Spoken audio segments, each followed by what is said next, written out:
Hi, my name is Yasmin Tarehi, and this is Gateways to Awakening, where we host one-on-one conversations with leading experts in wellness, well-being, and spirituality. Today's episode is about why we dream and what our dreams mean with Joe Griffin. He's the co-founder of the Human Givens approach. Joe's a psychologist with many years of experience both in psychotherapeutic practice and in training psychotherapists. Over the last 2 decades as the co-developer of the Human Givens approach, which we'll go into, thousands of health professionals have benefited from his workshops on therapy for treating things like anxiety-related disorders, depression, trauma, and addiction. And he's written a number of books, including Why We Dream, The Definitive Answer, and other books on treating anxiety and depression. So Joe, thank you so much for joining the show. Oh, it's a pleasure to be here, Yasmin. So, Joe, to kick it off, can you tell us why it's important to understand our dream state? Well, it would be hard to underestimate how important it is to understand the dream state. For a start, dreaming is intimately involved in our mental health. Depression is closely connected to the dreaming mechanism going wrong. So is psychosis. So is post-traumatic stress disorder. And at the other end of the spectrum, the highest spiritual states are also connected to the dreaming mechanism. So understanding dreaming is a gateway to understanding reality and consciousness. And Joe, maybe we can define what it actually means to dream. You know, what happens when we go to bed at night? And are there stages to dreaming? Oh, well, there are certainly stages to sleep, Yasmin. When we first go to sleep at nighttime, we spend about 5 to 10 minutes in the very first stage of sleep. And sleep is so light that, if somebody spoke to you, you might hear them and you might even deny you're asleep. But scientists say this is the first stage of sleep. And during this time, we might suddenly get a jerk, or we might get little bits of hallucinations like we're falling down. And that lasts for a few minutes. And then we go into sleep proper, as it were. And that can last for up to an hour, this light sleep. Then we go into what's called deep sleep. Now, we can divide sleep into 3 stages: light sleep, deep sleep, and dream sleep. Now, deep sleep and dream sleep, of course, are the critical states. Now, one way of thinking of these 2 different purposes or functions are to regard the deep sleep as being about the physical maintenance of the body. And dream sleep is about the maintenance of our emotional life. So one is taking care of the hardware, and the other type of sleep is taking care of the software. Dreaming is taking care of the software. Now, dreaming occurs about every hour and a half to 2 hours throughout the night. We start off with short periods, maybe lasting 10 minutes, and close to morning, we might have up to an hour of dream sleep. So if you like, that's the dream cycle going through the night, going from light sleep to deep sleep, dream sleep, and that keeps getting repeated and several times throughout the night. Wow. And so what about for people that may not remember that they dream? And I think maybe, are you saying that everyone dreams whether they remember it or not? That is the fascinating thing, Yasmin. When I first got interested in dreams, I honestly thought I never or rarely dreamt. But the research shows that everybody dreams. And we dream prodigiously. Up to 2 hours a night we spend dreaming. So everyone dreams, but you're quite correct. Not everybody recalls their dreams. And the reason for this is that some people can wake up very quickly to an alarm clock, and suddenly they're so abruptly awake, they lose the connection to the dreams very fast. Dreaming you have to be in the right frame of mind to be able to recall dreams. That dream state can just disappear like gossamer in the wind, as though it were never there, unless you're paying attention, unless you're waking up leisurely and giving attention to it. It's also true that if you take an interest in your dreams, and even say to yourself before you go to sleep at night, I'd like to recall some dreams in the morning, you're much more likely to be able to recall them. They respond to our attention, as it were, and we're more likely to recall them. I kept a dream journal for about a year or 2, and it was so fascinating. I think, maybe 80% of it I could not understand at all. But about 20% of it was actually almost a, premonition, like, it told me a lot about what was coming. And, I even wrote in my dream journal before I even started the show many years ago that I was going to interview Marissa Peer, who's one of the leading hypnotherapists in Britain. And I just kind of wrote that down. I had no idea what that meant. And then years later, it turned out that actually she did show up on my show, and just fascinating. So I think, for people that even are tracking their dreams or trying to make sense of their dreams, like, how do we learn and understand what our dreams are trying to tell us, what they really mean? Well, to understand what our dreams mean, we must first understand what the function of dreaming is. Now, when I was a young undergraduate at London School of Economics studying psychology back in the day, the prevailing theories were Freudian theories, that dreaming was all about our unconscious mind and unacceptable wishes, and that we had to disguise and hide because they'd be so shocking if we were even to admit them to ourselves, and those Jungian notions. But at the time I went to university, new research had come out and was increasing to come out on the biology of dreaming, which totally undermined Freudian and Jungian theories of dreaming. Although, of course, they were ignoring the biological research and still do to some extent. But the biological research showed that all animals dream, at least all mammals dream and some birds dream. And they do it predictably in a predictable cycle. And if all mammals dream, then dreaming has to have a common function across all mammalian species, including humans. It's perfectly possible, of course, that additional properties are taken on by humans. But if I were to say to you that the kidney is found in all mammals, and I were to give you an explanation for the kidney that was exclusive to humans, you would be rightly skeptical. The kidney would have to be doing some common function across all mammals, and it could be doing some additional functions for humans. That's perfectly possible. And that's what's happening in dreaming. Dreaming, at its most basic biological level, is a program. And its program is to restore the emotional balance in us as human beings. Now, one of the discoveries made at that time was that dreaming occurs in a special state of consciousness called the REM state. In this REM state, the body is paralyzed so that we don't act out our dreams. And in this REM state, the brain is highly active because dreaming involves a lot of work in our brain to produce those vivid hallucinations. But this state of the REM state is most prevalent in the fetus, in the unborn baby. And that led to lots of investigative research to find out what were unborn babies dreaming about, for that matter. Well, their brains, they don't have enough experience to have dreams as we have them. And what it turns out is that in the fetus, babies are being programmed with instinctive behavior.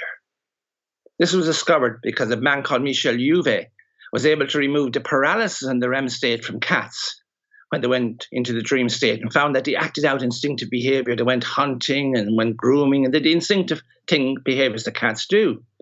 And when animals had their REM sleep disrupted when they were in the uterus, their instinctive behavior was disrupted in adulthood. So we know that the REM state evolved, first of all, to program in our software, program in our instinctive behavior, and that then is maintained throughout life to, as it were, correct any damage to our instinctive programming. In humans, what this boils down to, Jasmine, is that in the course of every day, we get emotionally worked up about stuff. Now, some of that stuff we can act out and deal with, but some of it we hold back or we suppress or we can't deal with it. And those arousals contain emotional charges, which if they weren't discharged, would continue to obsess us the next day, even though they might no longer be relevant, and get in the way of us being effective the next day. So by discharging those emotional arousals, the brain is protecting the instinctive behavioral responses and putting our brain into an optimal state to be able to deal with the challenges of the next day. Wow. And what about for people that have severe insomnia? I mean, I think in the West, I feel, anecdotally that so many people I know have difficulty sleeping or difficulty remaining asleep or waking up too early. So what happens in those cases? Does it mean that we will act out the things that we haven't processed the night before? How severe is it? And what have you seen in your research? Right. Well, what happens if our sleep is prevented, right? If we're prevented from sleeping for whatever reason, anxiety can stop us sleeping, for example.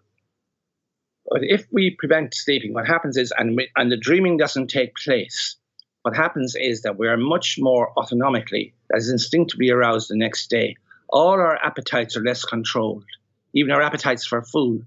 That's why insomnia is associated with obesity, because your hunger and your appetites are much more greatly increased if you don't have them dampened down by the dream mechanism, discharging the arousals. So if we don't get our quota of dreaming over a period of time, we will get more and more stressed out, more and more emotionally charged and aroused. And yes, it does impact upon our mental health, no question. Wow. And Joe, why are dreams sometimes so intense and feel so real when we're in them? I mean, there have been moments I've had dreams where I've just like remember just feeling such a, I don't know, horror, maybe is the word, or terror. And then I wake up and I'm like, oh, it's not a big deal. It was just a dream. But the level of terror, I don't usually feel in my waking state. So why are dreams so intense sometimes? Yes, that's very interesting. First of all, let me just put in the additional bit in there. The dreams can be not only intense, but they can seem so real. And the reason our brain can't see or be aware that these dreams are fictions is that the executive functions, the critical functions that would question reality are switched off. Even though large parts of the brain are switched on, the critical parts of the brain are switched off. So we will accept the dream hallucination as real. Now, they can be very vivid because they relate to fears that we had. And even though we may have only had them, it may not have seemed that so intense to us whilst we were awake, an apprehension about a boss. But, we suppressed it and we thought no more of it. But that night we could have a real anxiety dream, a nightmare about a boss behaving absolutely, unspeakably bad towards us. And that does happen. It depends upon the level of arousal during the day connected to that pattern that we're suppressing. Now, if you've got a history, say, of suppressing fear of bosses, then that could be, very, very intense indeed. Wow. What about recurring dreams or nightmares? Are they not processed? I've had a recurring nightmare that comes every year, maybe, that I've had for maybe 10 years. I actually wrote a little bit about it in my journal because it felt so real. So it's always in the ocean, and the ocean is always kind of dark. So it doesn't actually feel like water. It feels murky. And I'm by myself and I'm swimming. And I think it's so interesting. I've always been very afraid of being deep in the ocean, which is funny because I've done triathlons, but I've always been scared, very far out in the ocean. And I'm swimming by myself and it's nighttime and I see like a lighthouse in the middle. And I always get to this lighthouse and the person usually says to me, do you want a life jacket and a boat, or do you want to just keep going? And there's like a storm. And I always say to them, no, I'm going to keep going. And again, I'm like pushed back into the terror until I find shore. Sometimes I see a shore and sometimes I don't. Wow, what a wonderful dream. What I haven't said yet is that we dream in metaphor. And there are very good reasons why we dream in metaphor, because were we to dream the scenarios from waking that occurred during the previous day and act them out, we would get our memories all totally confused. So it's enable the separation. We dream in metaphors so that we don't confuse yesterday with what we're dreaming. But we dream in metaphor, and that dream is clearly about having a sense that you're going into deep waters. You're going into the unknown. You're feeling apprehensive about it. There's a chance somebody will be prepared to help you, but something within you is courageous enough to say, I want to do it on my own. I want to push on even though I'm scared. So I think it talks about a lot of inner strength that you have, Jasmine. Wow, that's powerful. Yeah, I've had a lot of adversity in my life. So that's powerful. And I don't have them as the nightmares as often anymore because I feel like right now I'm on my life path. But yeah, it's been interesting. Transitional moments are when I usually have a lot more nightmares and a lot more dreams. And I actually do remember my dreams a lot, but it's usually the last couple minutes right before I wake up. It's not right in the middle of the night or anything for hours. It feels like it's a couple minutes. Yeah. You said something important there, Jasmine, that you tend to dream. You say, I dream a lot, but it's more during transitional phases. And again, that's what the research shows. When we're undergoing transitions in our life, we tend to dream more and dream more intensely. And the reason for that is quite simple. We're going to be doing a lot more introspection in our head, looking at a lot of stuff that we're not actually acting out in reality, that can cause emotional charges, introspecting about different possibilities. And those introspections are going to be discharged as dreams. So whether we're getting divorced or worrying about a job promotion, whatever it might be, a transition in our life or a spiritual crisis, they'll tend to be associated with more intensive dreaming. This is so fascinating. So, Joe, how are things like daydreaming and hypnosis and lucid dreaming all related to each other? I think I've read this in a couple places, but I'm definitely not an expert, so you can correct me if I'm wrong here. But the brainwave state, I think it's called theta, is a brainwave state that is suggestible to our subconscious mind. So I'm wondering how that's also related to dreaming. Like, are we more suggestible during those states? And then how are the three things, daydreaming, hypnosis, and lucid dreaming, all related to each other? Right. Gosh, that is a complex question. Sorry. That's exactly bit by bit for a start. I'll just take lucid dreaming out of the way for a start. Okay. Lucid dreaming, normally in dreaming, we are unaware of the outside world. We're totally wrapped up in the reality of the dream. But occasionally, and it is occasionally, the part of the brain that is switched off in dreaming, the higher cortex, can get switched back on, and we can become aware that we're dreaming. It's like we have temporarily a dual consciousness, the reality of the dream state and awareness that we're in the dream state. People often, when they go into a lucid dream, will check it out and find that maybe they can fly and they can do all kinds of things in this lucid dream state, and it can be very exhilarating. Now, the thing about lucid dreaming is there's a whole load of research programs teaching people how to do lucid dreaming. But the extraordinary thing, and it's claimed that were we to master the technology of lucid dreaming, we could do all kinds of reprogramming in our brain. And that is so. But what that is missing out is the fact that we already have access to the REM state, because that's what hypnosis is. Hypnosis is an artificial way of getting into the dreaming brain, the dreaming state. You see, when we dream in a theater, the REM theater, which can generate a reality. And hypnosis is getting a person into the REM theater, and then the hypnotist provides a script for them. And yes, to a degree, depending how deeply involved you are in the REM theater, you are more suggestible, but not wholly suggestible by any means, because if things are said to us that contradict our basic values, we will be reluctant to accept them. Although some people, hypnotists, can be very clever about how they manipulate our values to make something that's contrary to our values seem like it's somehow not contradicting them. But generally speaking, we won't do things that we disagree with during the hypnotic state. But that's what the great mystery about hypnosis was. How can people see things that are not there? How can they think that there's fairies running around the room? And the answer is so simple. They're in the dreaming brain. They're in the REM state. And that's a powerful therapeutic modality, because it's the brain's programming state. And somebody who understands and is trained in the responsible use of hypnosis as a psychotherapy tool, it can be extraordinarily powerful. But it must be said that hypnosis in and of itself is not a psychotherapy. It is simply a technology that gets you into the brain's programming state. And a person needs to have the right training to be able to do responsible things and know how to treat depression and trauma and all the rest of it when they access that state. So have I kind of mentioned everything that you mentioned there? Have I left any bits out?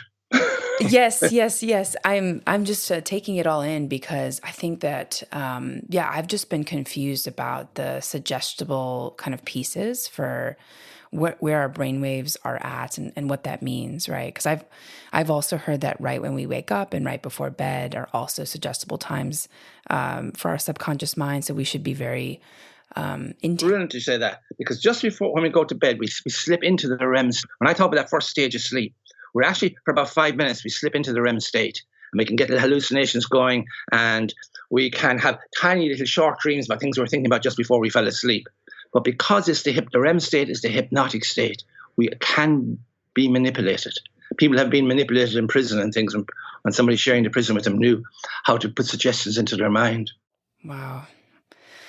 So you spoke about how animals also dream, and how I'm just fascinated that birds even dream. How do animals dream differently than humans? Like, what has been the research on that? Well, what animals will be dreaming about will be obviously much more simplistic to what we do. But any instinctive behavior that the animal couldn't carry out or, or had to suppress. So let's say a cat hears a rustle in the bushes, and it wonders, could that be a mouse? Because the cat has got a cortex that stops it wasting energy. It holds back. It may hold back the impulse to rush at the bush and say, "Well, let's hang on a bit here and see." But the impulse has been aroused, but the cortex suppresses it. And after a minute, the cat realizes that there's nothing there. It's just wind blowing a bit of paper around. That impulse is still aroused in the emotional brain of the cat in the autonomic nervous system. And it will still be looking for an expression the next day. So that night in its dreams, the cat will act out the impulse to chase after something. It won't be that particular bush, but it'll be some other bush or some other place. And he'll act out that impulse and get rid of it. So it's discharging the unacted out instinctive impulses that for one reason or another had to be held back or repressed. Because even animals repress feelings. They have a cortex to do that. But obviously much simpler than humans, because our dreams act out what's been going on in our imagination, what we've been thinking about. Human dreaming is as complex as the mind that's introspecting during the day. So, I'm curious, why did you study this? And can you tell us a little bit about your journey? It seems like you obviously spent so much time, not just on dreaming, you also created the humans given approach. So I wanted to also just touch on that and the work that you guys do. But how did you come to study this? Like, what inspired you to pursue this type of work? Well, I originally wanted to be a writer. And I came to London following being inspired by James Joyce's Portrait of the Young Master. I wanted to go abroad and become a writer. And so I decided I'd go to university in London and study English literature. But I was followed over to London by my younger brother, who started to get and suffer from clinical depression. And I went to various visits to mental hospitals with him and psychiatrists, and he'd get out of his depression, but would come back again and again and again. And only somebody who's lived with somebody who's depressed knows the emotional pain they're going through. And that made me switch my degree from studying English literature to studying psychology in the hope that I could learn something that would help my brother get out of his depression. That was my motivation for studying psychology in the first place. And it was very providential, if I might say so, that the discoveries which I made around dreaming and other people have given us a new insight into how to lift depression. And in the human givens approach, we now routinely lift depression, in many times only one or two cases. I'll give you an example just very quickly. A young married man came to see me 2 weeks ago, and he'd been depressed for a year. He'd been on quite heavy medication for a year. He'd gone for some traditional counseling. It wasn't helping. And I did one session with him, getting him deeply relaxed, using guided imagery is what we talk about hypnosis, guided imagery, getting him into the REM state. And in the REM state, I helped to retrieve all the resources that he'd lost sight of since he got depressed. What intelligent he was, what an entrepreneur he was, how he loved his partner in life, how he loved his sports. And I started bringing back all these joyous things back to his consciousness. There were certain problems there that he had, and there was guilt around him. But I helped him put him into a context whereby you could see he wasn't a bad person. He could learn from these mistakes, and he could go on and look forward to a better future. And all of that was done through the programming state of guided imagery. He came back to see me, this is just a couple of days ago, and his depression was gone. A year-long depression, antidepressants and all the rest was gone as a result of 1 hour of human givens therapy. And this is routine for human givens therapists. Routine. Wow. How has your work played out with this last year in the pandemic? Have you seen an increase of depression? How have you guys kind of dealt with this last year? And are you all online now, or are you moving back into in-person? Well, because I am now fully vaccinated, I'm moving back in person. But we've had to do a lot of work online. It's been heartbreaking, this pandemic. That's all I can say for therapists. Genuinely, it has been heartbreaking. to see the increases in mental illness. See, the whole human givens approach is based on a very simple paradigm. That is, we have needs. If we get those needs met, we are mentally healthy. And to the degree those needs are compromised, we develop mental illness. Simple as that. And of course, the pandemic has meant people's need for community, for friendship, for intimacy, their needs for feeling control of their lives, not being in a state of anxiety all the time. These needs have been undermined. There's been a huge rise in mental illness as a result of it. And what really tears at my heart, because I've seen it, is the rise in mental illness in young people, in young teenagers, isolated and cut off. Rise in mental illnesses such as eating disorders, anorexia and bulimia and self-harming in young people. And all of this is directly attributable to the pandemic stopping young people and older people from getting their needs met. So yeah, we have a whirlwind of mental illness to deal with now as we get this pandemic under control. Yeah, and what do you kind of think is going to happen over the next couple of years? I mean, do you think that people are taking more control over their own mental health, or what's sort of the trend that you've seen play out, maybe in culture or at the, government level? Like, do you think that we're being supported with mental health, or do you think things are just kind of the same or even worse? To be honest, I'm hopeful. I'm hopeful, Jasmine. I know that there will be something of a reaction, a bit like the Roaring Twenties, and people once the restrictions of pandemic are lifted, will start to party more for a while and break out and do some of that. But I honestly think there's a re-evaluation taking place in a lot of thinking people's minds about what are the values in life, what's important in life. And I think that change in values, greater emphasis on community, a greater emphasis upon well-being and the importance of mental health, I think that can play into the political system, certainly in democracies, democratic countries, and result in improved resources being put into mental health. I do expect that to happen. That's great. Yeah. And Joe, how do you stay grounded when you are working in this space with so many mental health kind of, issues around you? Like, how do you protect your own mental health? Like, do you have rituals? Do you create space in your schedule to decompress? And yeah, if there's any advice that you could share with our audience on what works for you, that would be great. Well, thank you for that wonderful question. I find it's essential, if you're dealing with work that's intensive and stressful, that you take regular gaps throughout the day. And I always do that between sessions. I don't go straight from one session to another session. I take a 15 or 20-minute gap to go and get a cup of tea, to go and clear my head, to get a space there. That's one thing. Secondly, I am fortunate, I have a partner in life. I've grown up children. They're actively involved in my life. So I work at getting my needs met. It's really important to take privacy and get space. We have to protect our own needs if we're going to help other people. And our needs include not just needs for, say, security, which is basically money and control and status, important as they are, but we also have a need for privacy, space to ourselves. We need to be challenged and to be learning. The human brain is built for lifelong learning. We need meaning and purpose in our life above all. We can put up with a huge amount of suffering, Jasmine, if we feel that our life is connected to something bigger and more important than our own ego.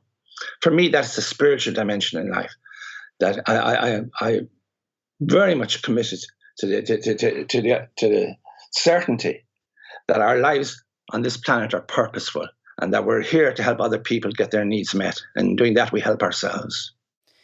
What do you think is the biggest emotional kind of need that has not been met in the last several years? Like, what do you think? Is there one theme that keeps reemerging over and over again, or is it kind of like a mixed bag? What I find, and I've been doing work with companies, consultancy work in companies, because a large amount of mental illness is created by toxic environments within companies, not intentionally, but through lack of knowledge. And what comes across to me there very much is, one, the need for genuine teamwork, the need to feel that you're a part of a group of people sharing and serving a purpose that's worthwhile, and that is respected, rather than constant harping on competition, which makes people feel very insecure. So the need to feel part of a group. Now, the younger groups coming through, coming into the workplace, are demanding and it's more important to them that they can feel a sense of meaning and purpose with the work that they're doing, that they can feel that they're part of a team of people cooperating, genuinely having each other's backs and sharing common purpose. And it was the absence of that, I feel, was a major contributor in the past to mental illness. But younger people today are not willing to put up with it anymore. They're looking for more emotionally healthy work environments. Amen to that. I mean, that is a powerful point. And yeah, I mean, I think that I guess, my perception of the Western corporate environment is just that it's based on just value systems that are not integrating emotional well-being. It's sort of, that feels like a side thing that gets dealt with when people or teams have breakdowns, but it should be part of the foundation. And it's so interesting, how toxic environments are. I mean, even just in Silicon Valley, it feels like there's so much competition within organizations and lack of transparency, lack of personal safety. And so, I mean, it's just, I think that I want to just really underscore that point and highlight it, because I think a lot of companies just assume that this is, something that people need to deal with outside of work. And actually, it's very much fundamental to our well-being. And I think I read somewhere, don't quote me on the stat here, but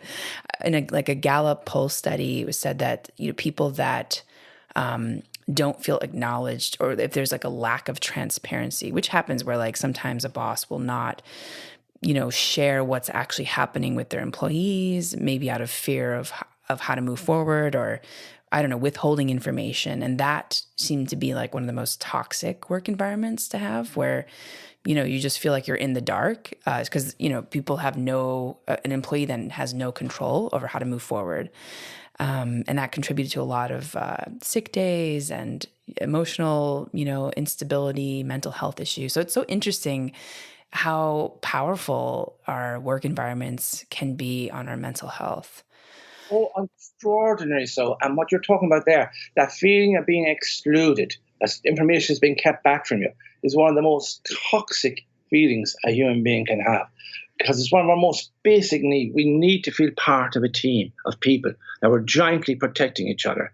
And if we're excluded from that at work, it's be a major generator of anxiety disorders and depression and addictions. Yeah. Wow.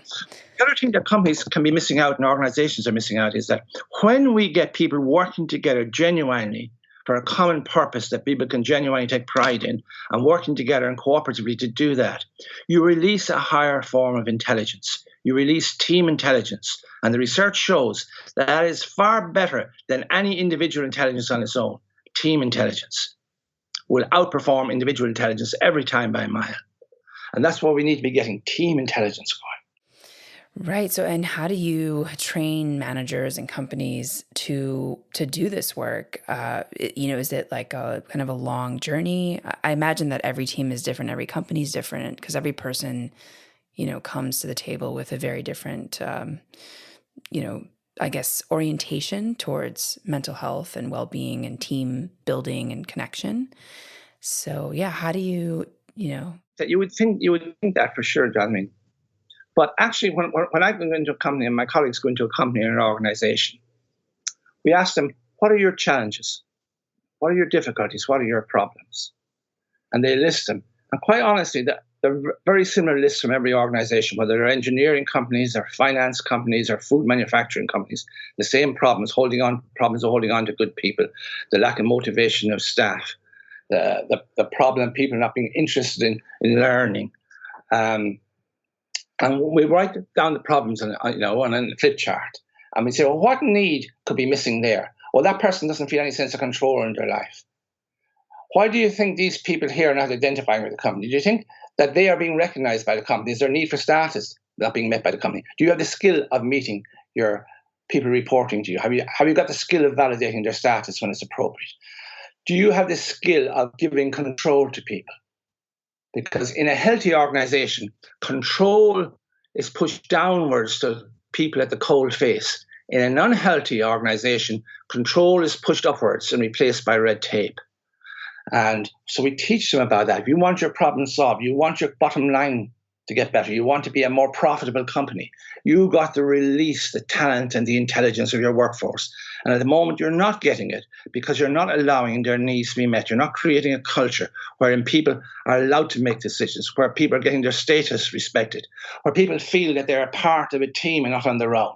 You've not got a culture where people genuinely feel there's opportunities for learning here and that we're serving a common purpose. It's because these needs are not being met. That's why your company is underperforming and you have all these problems. So, Joe, why do you think that this subject, Human Givens Project, and as well as dreaming, why are these subjects so important right now? Well, I could answer this at many levels. Let me just take one level. If the human species is to survive on this planet, you have to become more mentally healthy as a species, capable of taking more responsibility for our fellow people on the planet, for our environment, etc. We can only take those decisions and do those responsible behaviors if we're mentally healthy. We can't be mentally healthy unless we understand the connection to sleep, unless we understand the connection between pathological dreaming caused by too much worrying and clinical depression, unless we understand how to allow humans and to facilitate humans being more emotionally stable and having well-being, we will not be able to tackle the problems that are going to kill this planet in relatively recent short order. So yes, for the survival of our species, for the survival of the planet, these are vitally important knowledge and skills to know and to learn about. Thank you so much for that. So inspiring. I think the mental health we're actually in a mental health crisis right now, and I think a lot of people sometimes are not acknowledging that, or maybe feel lost in terms of what to do next, or I think that's what I've seen. So it's just interesting, bringing awareness, giving people tools. What sort of things have surprised you on this path and on this journey? Whether it's working with certain people, creating the Human Givens approach, your research with dreaming. Like, what's something that's really surprised you, maybe about your work or even just about humanity? Well, one thing that surprised me is that mental illness can be cured. People can get out of mental illness in a fraction of the time that was taught 20 or 30 years ago. People can be helped really quickly if the right scientific tools are put into place. And that is something joyous to see people who think that their lives are ruined get control back in their lives and a sense of hopefulness. So that's something that's continues to surprise me and bring me much joy. But the thing that has really surprised me is when I started out on this path, I would have been a materialist and an atheist. But as I studied more of science and understood more of what's happening in evolution and physics, it became more and more apparent that the materialistic paradigm was untenable. This world comes into being moment by moment, and all the information is there. Right in the Big Bang, all the information is there. Information is something that cannot be created or destroyed. So there has to be processes responsible for all of this. So the wonderful surprise for me was learning that we live in an ordered, intelligent universe where consciousness is a fundamental attribute, that we belong in this universe, and we have a place to go in this universe. That has been a wonderful discovery for me. I love that, Joe. I have had a similar journey, maybe materialism, but also I became a little bit of an atheist and then found a higher connection to everything that is. And it's so interesting when you can connect to everything.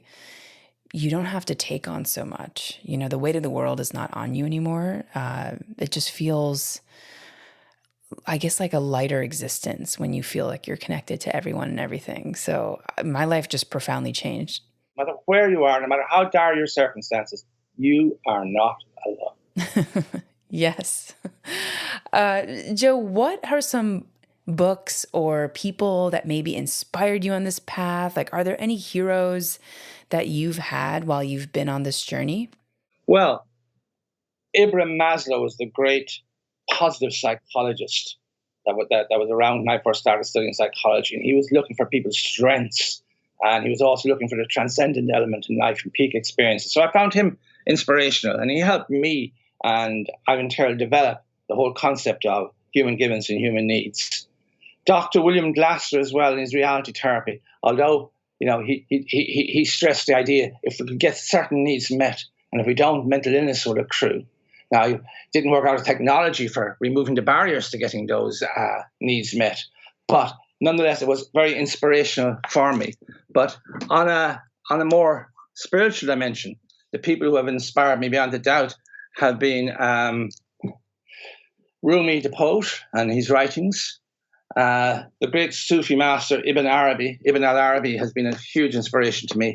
And also in the Christian tradition, Meister Eckhart, great 13th century mystic. All these great people, although they're coming from different religious ideologies, were all masters of the spiritual. And by that, I believe they were genuine scientists. They had found a way into understanding how the universe works. Now, they had to express it in the language of their religion. If they didn't, as in the case of Meister Eckhart, he was hauled in front of the Inquisition in the Vatican and could have been burned, But he was very, very careful and managed to escape with only having his works condemned. And that wasn't until after he died. But once you study them in depth, you realize they're all talking about the same stuff. And it's the stuff that scientists are now beginning to approach, physicists, etc., starting to approach the insights that these great spiritual masters had back in the Middle Ages. And I found that very inspirational to find that they are still way in advance of our scientists. Wow. Yeah, I completely agree with you. Over the last couple of years, I've read a couple hundred books, and it's so interesting if you follow a lot of these mystics across different religions, faiths, and time periods, and they're all kind of saying the same thing. We're all one, we're all connected, and and I've seen also, with science that there's a lot of proof there too. So I'm just excited to see where all this goes, like in the next 100 years, what's going to happen. And yeah. Well, you might be around for the next 100 years. I'm not expecting to, but well, who knows, right? With the way science and technology is advancing. So, Joe, this has been such an incredible conversation. I am so fascinated by the dream world and how it relates to mental health. I think a lot of people have been asking me personally, how to make sense of dreaming. What do you want to tell our listeners about their wellness and well-being as your main takeaway? Like, what's sort of the piece of wisdom or advice you'd like to give them? And I think one other thing, a question that keeps coming up from a lot of guests and a lot of our audience members is how to kind of deal with insomnia. Like, do you have any best practices on that? So 2 questions. One is, what do you want to tell our listeners about their wellness and well-being? And then the other is, what's the advice you'd give them on insomnia? All right.